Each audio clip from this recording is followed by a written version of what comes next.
प्रिय विद्यार्थियों, आज हम लोग रेडियो एक्टिविटी के विषय में सीखेंगे और रेडियो सक्रियता हमारे परीक्षा के दृष्टिकोण से एक महत्वपूर्ण टॉपिक है। इससे प्रश्न बराबर पूछे जाते हैं, इसलिए इसे हम एक बारी बारी से इसके महत्वपूर्ण पॉइंट को समझेंगे और देखते जाएं कि परीक्षा के लिए क्या क्या सबसे ज़्यादा प्रश्न पूछे जाते हैं इससे। तो हम सबसे पहले पॉइंट देखते हैं कि इसका खोज कौन किया था रेडियो सक्रियता का। तो खोज किया था हेनरी बेक्वेरेल। हेनरी बेक्वेरेल कब किया था? 1896 ईस्वी में। ठीक है। विस्तृत अध्ययन इसका अध्ययन जो किया था वो किया था रदरफोर्ड ने। इसका अध्ययन जो किया था रदरफोर्ड ने किया था और मैडम क्यूरी और पीरे क्यूरी ने किया था। बाद में इसका स्टडी जो किया था रदरफोर्ड, मैडम क्यूरी और पीरे क्यूरी ने किया था।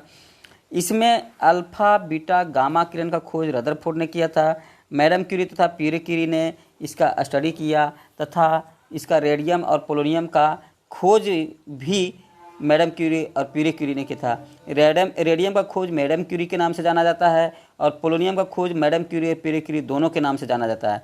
ठीक है। आगे हम लोग इसको देखें तो कुछ महत्वपूर्ण बातें हैं, जैसे ये जो रेडियम और पोलोनियम का खोज के कारण ही मैडम क्यूरी को 2 बार नोबेल पुरस्कार मिला था, एक बार 1903 में और एक बार 1911 में। 1903 में फिजिक्स के नाम पर मिला था, 1911 में केमिस्ट्री के। इसलिए दोनों विषय अलग अलग विषयों में 2 बार नोबेल पुरस्कार मिला है मैडम क्यूरी को। ठीक है। चलिए अगला है यूरेनियम से 10⁻6 गुना तेज सक्रिय रेडियम होता है। मतलब रेडियो एक्टिविटी का जो रेट होता है रेडियम में यूरेनियम से 1 मेगा 10⁻6 गुना तेज होता है। ध्यान रखिएगा, इसलिए बहुत ज़्यादा तेज है। ये बाद में जब खोज हुआ था यूरेनियम के बाद में रेडियम में खोज किया गया था, मैडम क्यूरी ने खोज की थी। और पोलोनियम जो है ये पोलोनियम, तो पोलोनियम कम से कम अभी के समय में सबसे तेज रेडियो सक्रिय पदार्थ होता है, सबसे तेज। ये 1 मिलीग्राम में 5 ग्राम रेडियम के बराबर रेडियो सक्रिय होता है। अर्थात यह काफ़ी तेज रेडियो सक्रिय पदार्थ है, काफ़ी तेज सक्रिय रेडियो पदार्थ है। और अगर पूछा जाए सबसे अधिक रेडियो सक्रिय पदार्थ कौन है, रेडियम की पोलोनियम, तो आपका आंसर क्या होगा? आपका आंसर पोलोनियम होना चाहिए। ओके। चलिए अगला है अल्फा बीटा तथा गामा किरण का खोज रदरफोर्ड ने किया था। ये तो हम पहले भी कर चुके हैं। और इसमें अब देखते हैं अल्फा कण क्या है, बीटा किरण क्या है, गामा किरण क्या है। तो अल्फा किरण क्या है? तो अल्फा किरण के समझ विषय में जानिएगा, यह एक हीलियम आयन है। इसका द्रव्यमान 4 mu होता है और इसका परमाणु संख्या 2 के बराबर होगा। इसलिए याद रखिएगा कि अगर पूछा जाए ये तो कौन सा है, तो ये धनात्मक किरण होता है, क्योंकि हीलियम पॉजिटिव आयन है इसलिए धनात्मक किरण है। और इसका वेग जो होता है c/10, यानी प्रकाश का वेग को c कहते हैं, उसका 1/10 भाग जितना होगा उतना ही अल्फा किरण का वेग होता है। अर्थात प्रकाश के वेग से बहुत कम, मात्र प्रकाश के वेग का 10% ही होता है। तो सबसे कम गति करने वाला किरण है अल्फा कण। अच्छा, उससे तेज गति करने वाला है बीटा किरण और गामा किरण सबसे तेज गति करने वाला है। ठीक है। और बीटा किरण की क्या है, तो ये ऋणात्मक किरण है। अल्फा धनात्मक है और बीटा ऋणात्मक है। और ये इलेक्ट्रॉन होता है। बीटा किरण क्या होता है, तो इलेक्ट्रॉन होता है। ध्यान रखिएगा, बीटा किरण क्या है, इलेक्ट्रॉन है। और इलेक्ट्रॉन की तरह ये माइनस होता है, इलेक्ट्रॉन की तरह ही इसका द्रव्यमान 0 होता है। अगर द्रव्यमान यहाँ 0 मान लेते हैं, क्योंकि इलेक्ट्रॉन का भी द्रव्यमान 0 ही माना जाता है, जबकि जानते ही हैं कि 9.1 × 10⁻31 किलोग्राम होता है, वही द्रव्यमान इसका भी होगा, बीटा का भी। ठीक है। चलिए अगला है गामा किरण के विषय में जाने। तो गामा किरण जो है एकदम एक विद्युत चुम्बकीय तरंग है। इसका आवेश तथा द्रव्यमान 0 होता है। इसका वेग c के बराबर होता है। इसका ना कोई द्रव्यमान होता है ना ही कोई आवेश होता है, और इसका वेग प्रकाश के वेग के बराबर होता है। ठीक है। अगला है अल्फा किरण का आयनन क्षमता सबसे अधिक होता है और इसका जो पेनिट्रेशन क्षमता, जो छेद करने की क्षमता होती है, जिसको कहते हैं भेदन क्षमता, वो सबसे कम होता है। ध्यान रखिएगा, अल्फा का आयनन सबसे अधिक और भेदन सबसे कम, जबकि गामा का आयनन सबसे कम। गामा का क्या है, गामा का आयनन सबसे कम न्यूनतम और भेदन सबसे अधिक। भेदन जो है सबसे अधिक होता है, भेदन सबसे अधिक। तो इसको याद रखने का एक सबसे बढ़िया ट्रिक है कि अल्फा किरण का चूंकि हम जानते हैं अल्फा किरण बना ही किससे है, हीलियम आयन से बना है। अल्फा किरण किससे बना है, हीलियम आयन से बना है। इसलिए अगर हीलियम आयन से बना है तो आयन है, इसलिए पक्का है कि अगर आयन है तो क्या होगा, एक आयनन क्षमता होगा। तो इसलिए हम लोग सिंपल याद रखेगा कि जो आयन है वो आयनन क्षमता रखता है। अल्फा एक आयन है हीलियम का, इसलिए आयनन क्षमता अधिक होगा। गामा आयन नहीं है, इसलिए आयनन क्षमता कम होगा। और जिसका आयनन क्षमता अधिक है उसका भेदन क्षमता कम होगा। इसलिए अल्फा का आयनन क्षमता अधिक है तो भेदन क्षमता कम, और जिसका आयनन क्षमता कम है उसका भेदन क्षमता अधिक होगा। तो गामा का आयनन क्षमता कम है तो भेदन क्षमता अधिक होगा। ऐसे याद रखिएगा, ठीक है। चलिए अगला है, हम लोग आते हैं रेडियो एक्टिविटी।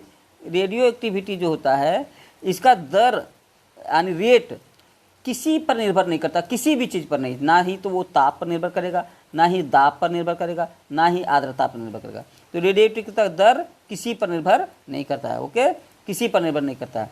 और ये सिर्फ किस पर निर्भर करता है, तो इसका द्रव्यमान शुरू में जितना लेना है उसी पर निर्भर करता है। ये सिर्फ पदार्थ की मात्रा पर निर्भर करता है, पदार्थ की मात्रा पर निर्भर करता है, ठीक है, मात्रा पर।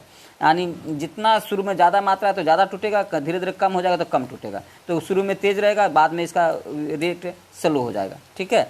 अच्छा, अगला है रेडियो सक्रिय पदार्थ में न्यूट्रॉन और प्रोटॉन का अनुपात जो होता है 1.5 से अधिक होता है। रेडियो, ये बहुत इंपॉर्टेंट बात है, याद रखना है कि जो इसका न्यूट्रॉन और प्रोटॉन का अनुपात कितना होता है, 1.5 होता है। ये बड़ा इंपॉर्टेंट बात है कि इससे क्या होता है, 1.5 हो जाने से होना क्या चाहिए, जो अस्थाई रहते हैं उसमें 1.5 से कम होते हैं। करीब करीब एक जो है सबसे, जितना न्यूट्रॉन उतना ही प्रोटॉन रहे तो वो नाभिक सबसे अस्थाई है। इससे क्या होता है, वो नाभिक कभी टूटता नहीं है और अस्थाई रहता है। लेकिन जब 1.5 या 1.5 से अधिक हो जाता है तो वो अस्थाई नाभिक होते हैं और वो टूटना चाहते हैं और अस्थाई बनना चाहते हैं। और इसलिए अस्थाई बनने के लिए वो कुछ किरणें उत्सर्जित करता है जिसमें न्यूट्रॉन टूटते हैं या कुछ न्यूट्रॉन प्रोटॉन में टूटना फूटना सेटिंग होते रहता है, जिसके चलते रेडियो सक्रिय किरणें उत्सर्जित करते रहता है। इसीलिए ये रेडियो सक्रियता का गुण अस्थाई परमाणु वाले, अस्थाई नाभिक वाले परमाणुओं में पाया जाता है, ठीक है, याद रखिएगा। अच्छा, सभी रेडियो सक्रिय तत्व लास्ट में टूट करके क्या बना देते हैं, शीशा बना देते हैं, और ये शीशा बन जाते हैं। उसके बाद इसकी रेडियो सक्रियता समाप्त हो जाती है, ठीक है। और अगला इसी तरह से हम लोग नेक्स्ट पॉइंट देखते हैं कि बीटा किरण का निर्माण क्यों होता है, न्यूट्रॉन के टूटने से होता है। बीटा किरण जब बनता है इसका मतलब जहाँ भी बीटा किरण बना इसका मतलब क्या है कि वहाँ न्यूट्रॉन टूटा। न्यूट्रॉन टूटा क्या बनता है, न्यूट्रॉन जब टूटता है तो एक प्रोटॉन बनता है और बीटा किरण मतलब क्या, एक इलेक्ट्रॉन। बीटा किरण मतलब क्या, एक इलेक्ट्रॉन, यानी इलेक्ट्रॉन के रूप में किरण उत्सर्जित होता है, उसे कहते हैं बीटा किरण, ठीक है। तो प्रोटॉन और इलेक्ट्रॉन यानी बीटा किरण के रूप में बनता है न्यूट्रॉन टूट करके, जिसमें प्रोटॉन उसके नाभिक में आ जाता है और बीटा किरण के रूप में ये किरण उस बाहर निकलता है। और ये बीटा किरण ही ये जो होता है, इसी के चलते उसका परमाणु संख्या 1 बढ़ जाता है। तो ये अगला है समूह विस्थापन नियम या ग्रुप डिस्प्लेसमेंट लॉ। ये एक नियम है जिसमें कि परमाणु संख्या या द्रव्यमान संख्या में कमी या वृद्धि होता है जब अल्फा या बीटा किरण निकलती हैं। तो इसी को कहा गया है ग्रुप विस्थापन नियम या समूह विस्थापन नियम। इसको सॉरी फाजन और रसेल ने दिया था, नाम याद रखेगा, कौन दिया था, सॉरी फाजन तथा रसेल ने दिया था, नाम है तीनों व्यक्ति का। अब इसमें क्या होता है, तो इसमें याद रखना है कि इसमें जब अल्फा निकलता है तो अल्फा निकलने से द्रव्यमान में 4 कमी और परमाणु संख्या में 2 कमी हो जाती है। जब भी किसी से अल्फा किरण निकलेगा तो द्रव्यमान 4 घटेगा और परमाणु संख्या 2 घटेगा। खाली इसमें घटता है, बढ़ता किसी से नहीं, याद रखेगा। तो इसमें देखिए, अगर x जो है कोई तत्व, मान लीजिए x तत्व है, इससे एक अल्फा निकला तो द्रव्यमान अगर ये था, देखिए यहाँ पर द्रव्यमान ये बताए हैं, नीचे परमाणु संख्या z बताए हैं। तो मास जो है, मास नंबर में 4 घट गया, ये -4, और यहाँ पर देखिए, और इसका z जो होता है, z में 2 घट गया, यानी परमाणु संख्या में 2 घट गया। जैसे उदाहरण से समझिए, यहाँ पर इसको समझिए उदाहरण के रूप में कि पोलोनियम है जिसका परमाणु संख्या 84 है, द्रव्यमान संख्या 215 है। तो देखिए, अगर एक अल्फा निकला तो 215 में से 4 घट गया, 211 हो गया, और पोलोनियम परमाणु संख्या 84 था, इसमें 2 घट गया तो 82 हो गया, ठीक है। तो जब भी अल्फा निकलेगा परमाणु संख्या में 2 घटेगा और द्रव्यमान संख्या में 4 घटेगा, केवल घटेगा, ओके। ये है अल्फा का। अब हम दूसरा देखते हैं बीटा का। बीटा निकलता है तो बीटा के उत्सर्जन से परमाणु संख्या में केवल 1 बढ़ता है, इसका द्रव्यमान संख्या में कुछ परिवर्तन नहीं होता है। जैसे यहाँ पर देखिए, यदि इसका द्रव्यमान संख्या z है, द्रव्यमान संख्या ये है, परमाणु संख्या z है, तत्व x है। अब ये तत्व y बन गया अगर बीटा निकला तो इसका ये पर कोई अंतर नहीं रहेगा, ये वैसे ही रहेगा, और z में 1 वृद्धि हो जाएगा। देखिए यहाँ पे 1 वृद्धि हो गया, ठीक है, नीचे 1 + 1 किए हैं, इसका मतलब इसको एक वृद्धि हो गया। अब इसी समझिए कि इसका एक उदाहरण यहाँ पर देखिए, पोलोनियम था, मानकर चलिए 84 और 215 है, एक बीटा निकला 85 हो गया, 84 से क्या हो गया 85, लेकिन ये 215 रह गया। ठीक है, ये अल्फा और बीटा में होता है। अब समझिए कि जब एक अल्फा निकला तो कितना परमाणु संख्या में कमी हो गया 2, जब परमाणु संख्या 2 कम हो गया तो इसका आवर्त सारणी में स्थान कहाँ चला जाएगा, बाईं ओर, 2 स्थान पीछे चला जाएगा। और अगर बीटा किरण निकला तो 1 स्थान बढ़ जाएगा, क्योंकि एक परमाणु संख्या 1 वृद्धि हो गई, इसलिए दाईं ओर चला जाएगा। और कितना स्थान, 1 स्थान दाईं ओर चला जाएगा। इसलिए इसको कहा गया ग्रुप विस्थापन नियम, या पीरियोडिक टेबल में जो ग्रुप होता है ना, ग्रुप में एक स्थान से दूसरे स्थान चला जाता है, इसलिए इसको कहा गया ग्रुप विस्थापन नियम। अब लास्ट में आता है गामा किरण। अगर गामा किरण उत्सर्जित होता है तो कुछ भी फर्क नहीं पड़ता। गामा किरण उत्सर्जन से ना तो परमाणु संख्या में अंतर आता है, ना ही द्रव्यमान संख्या में। ठीक है, कुछ भी अंतर नहीं आता है। ओके, अब अर्ध आयु काल पर आते हैं। अर्ध आयु काल जो होता है ये क्या है, जब भी किसी रेडियो सक्रिय पदार्थ से जब अल्फा बीटा गामा किरण निकलते हैं तो ये इसको कहते हैं विखंडन। और जब विखंडन होता है तो उसका नमूना विघटित होकर घटते जाता है। तो यदि किसी पदार्थ का विखंडन होना शुरू होता है तो जितने समय में उसका विखंडन होकर के ये पदार्थ आधा हो जाता है, उस समय को ही कहा जाता है अर्ध आयु काल। जैसे यूरेनियम को लीजिए, अगर 100 ग्राम लिया जाए तो 4.5 × 10⁹ वर्ष में ये यूरेनियम 100 ग्राम को टूट करके मात्र 50 ग्राम बचेगा।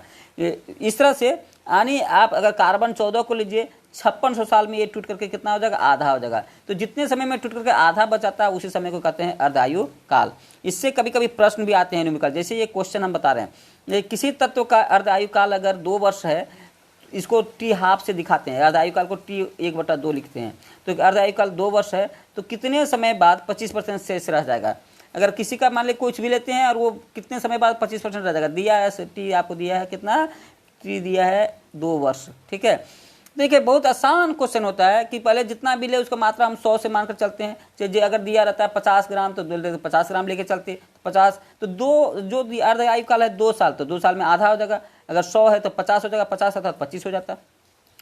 अब हमको 25% तक जाना है तो 100 2 वर्ष में टूट करके 50 हो गया, फिर अगले 2 वर्ष में ये 50 वाला टूट करके 25 हो जाएगा, मेरा 25% मिल गया। अब हमारा कुल समय कितना लगा, तो 2 वर्ष पहले टूटने में 50 होने में, और फिर 50 से फिर 25 होने में फिर 2 वर्ष, तो टोटल समय कितना लगा, 2 + 2 यानी 4 वर्ष। तो आंसर हो गया 4 वर्ष। ठीक है, तो ऐसे प्रश्न को आप ऐसे ही इजी से बना लीजिएगा, बहुत आसानी से बनता है ये क्वेश्चन। ओके, अब हम लोग थोड़ा सा लास्ट में देख लें कि रेडियो सक्रियता को हम लोग मापते कैसे हैं। तो इसका SI मात्रक होता है बेक्यूरेल, और बेक्यूरेल क्या है, एक विघटन अगर 1 सेकेंड में होता है उसको कहते हैं बेक्यूरेल। और एक क्यूरी जो होता है, बाद में क्यूरी का एक मात्रक आया जो बहुत बड़ा मात्रक है, और इस क्यूरी जो होता है बड़ा मात्रक, और ये 3 × 10⁻7 विखंडन प्रत्येक सेकंड होता है, इतना विघटन प्रत्येक सेकंड होता है, तो इसको कहते हैं एक क्यूरी। इस प्रकार से क्यूरी एक बहुत बड़ा मात्रक है, जबकि बेक्यूरेल एक बहुत छोटा मात्रक है। ओके, तो इस तरह से हम लोग देखें आज का ये रेडियो सक्रियता आपको बिल्कुल बहुत शॉर्ट में अच्छे तरीके से सारे पॉइंट को क्लियर किया गया है। मुझे विश्वास है कि आपको समझ में आएगा, और परीक्षा में जितने भी प्रश्न पूछे जाते हैं इसी के अंदर समाहित रहते हैं, इसलिए एक भी प्रश्न आपको नहीं छोड़ा गया, एक भी पॉइंट को नहीं छोड़ा गया, सारे पॉइंट को कवर कर लिया गया इसी कम समय में। तो मुझे विश्वास है आप इससे लाभान्वित होंगे, और आपको अच्छा लगे, बढ़िया लगे तो इसे लाइक कर दीजिएगा। सब्सक्राइब चैनल को नहीं किए होंगे तो ज़रूर सब्सक्राइब कीजिएगा। थैंक यू, धन्यवाद आप लोग को, नमस्कार।